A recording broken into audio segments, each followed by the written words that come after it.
পুজো বাড়ি এটা কি ঘটলো? একজন জ্যান্ত মানুষকে বস্তার ভিতরে ঢুকিয়ে বল হরি হরি বল বলছে কেন? তোমরা কি জানতে চাও? জানতে চাইলে পুরো ভিডিওটা দেখতে হবে।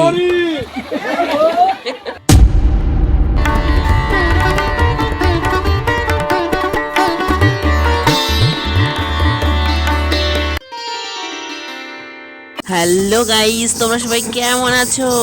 আশা করছি সবাই খুব খুব খুব ভালো আছো। আগে বলো তো বিয়ে বাড়ির ব্লগটা তোমাদের কেমন লাগলো? আর একটা সুন্দর বিকাল থেকে ব্লগ শেয়ার করতে তোমাদের সঙ্গে চলে আসলাম।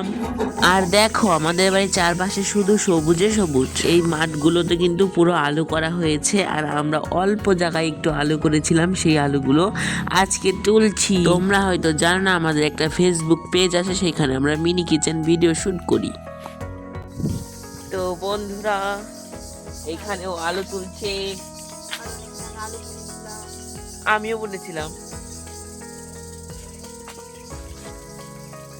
এখন সে সূর্য ডুবো ডুবো ভাব। আর আজকে আমরা নিমন্ত্রণতে যাব, সেখানে গিয়েও ব্লগ করবো, তোমাদের দেখাবো। আর বিয়ে বাড়ির ব্লগটা এতক্ষণে তোমরা দেখে নিয়েছো, বিয়ে বাড়ি একটা ব্লগ ছেড়েছি, সেই ব্লগটা। আমাদের কিন্তু একটা মিনি কিচেন চ্যানেল আছে, ছোট ছোট রান্নার জিনিস দিয়ে রান্না করি। গোপাল সোনা মিনি কিচেন সার্চ করে ফেসবুকে দেখে আসো। তোমাদের বাগান পরিক্রমা করে দেখাচ্ছি। এটা হচ্ছে একটা গোলাপ, যেটার দাম নিয়েছে 100 টাকা। খুবই সুন্দর ফুল, গাছটা মোটামুটি বড়, ঠিক আছে। ব্ল্যাক বাকারা, ঠিক আছে। হচ্ছে ডালিয়া ফুল ফুটেছিল, এখন নেই। এটা হচ্ছে একটা দেশি গোলাপ, খুব সুন্দর দেশি গোলাপটা। আর বোগেনভিলিয়াগুলো এত সুন্দর লাগছে, বোগেনভিলিয়াগুলো ক্যামেরায় তো এত ঝলমল করছে না, কিন্তু সামনে থেকে দেখে মুগ্ধ হয়ে যাবে তোমরা। দেখো আমাদের মোট এতগুলো আলু তুলেছি ছোট্ট মিনি কিচেনের জন্য। আরে বাবা, মিনি কিচেন আবার ছোট্ট হয় নাকি? মিনি তো মিনি হয়, ছোট্ট তো ছোট্ট। এই যে আলুগুলো তুলে নিয়েছি, এখন প্রায় সন্ধ্যা লেগে গেছে। এটা হচ্ছে একটা অঙ্কিতার ডালিয়া গাছ, আর এর জন্য আমি এখন সন্ধ্যা দিব। এখন গোপাল সোনাদের যে জামা কাপড়গুলো ছিল সেখানে ঘরে নিয়ে এখন আমি গোপাল সোনাদেরকে সন্ধ্যা দিয়ে দিয়েছি। আর এখানে বাবা পকোড়া এনেছিল, সেইটা খাচ্ছি, খুব টেস্টি। তোমরা বাজার থেকে কি নিয়ে আসো বলো তো, পকোড়া নাকি সিঙ্গারা? আর আমার চপ্পলটা ছিঁড়ে গিয়েছিল, এই জন্য চপ্পল নিয়ে এসেছি। আরে আরে দাঁড়াও, তোমরা বোরিং হয়েও না, এখনই পুজো বাড়ি যাচ্ছি, চলো। অবশেষে চলেও এসেছি পুজো বাড়িতে। আরে ভাই, তোমাদের কি বলবো, এই পুজো বাড়ি গিয়ে এত বোরিং হয়েছি আমি, এরকম কোথাও গিয়ে কারণ কি আমি 8টার সময় গিয়েছি, আর আমরা বাড়িতে এসেছি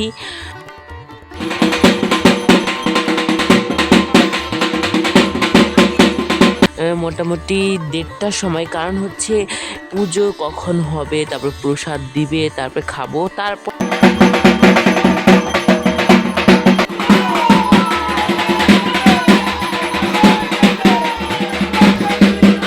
বাড়ি আসবো। বুঝতে পারছো পুরো ব্যাপারটা?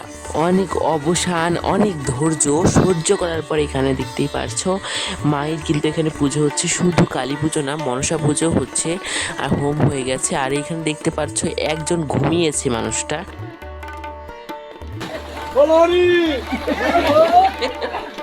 মানে সবাই উঠে গেছে, ও একদম উঠতে চাইছিল, মানে যে বুঝতে পারেনি পুজো শেষ, এর জন্য তাকে এরকম বস্তার ভিতরে ঢুকানো হয়েছিল। এখন আমরা প্রসাদ পাচ্ছি। আজকের ভিডিওটা এই পর্যন্তই। ভালো লাগলে লাইক শেয়ার সাবস্ক্রাইব করতে ভুল। আর তোমরা কিন্তু ভিডিও দেখছো, কিন্তু অর্ধেক দেখে চলে যাচ্ছ। তোমরা কিন্তু পুরো ভিডিওটা দেখে একটা সুন্দর কমেন্ট করে যাবে, তাতে কিন্তু আমার নতুন নতুন সুন্দর সুন্দর ভিডিও তৈরি করতে ইচ্ছা করে। পুরো ভিডিওটা দেখে একটা সুন্দর তোমাদের মিষ্টি কমেন্ট দেখলে কিন্তু আমার আরও ভিডিও বানাতে ইচ্ছে করে। প্লিজ কমেন্ট করো।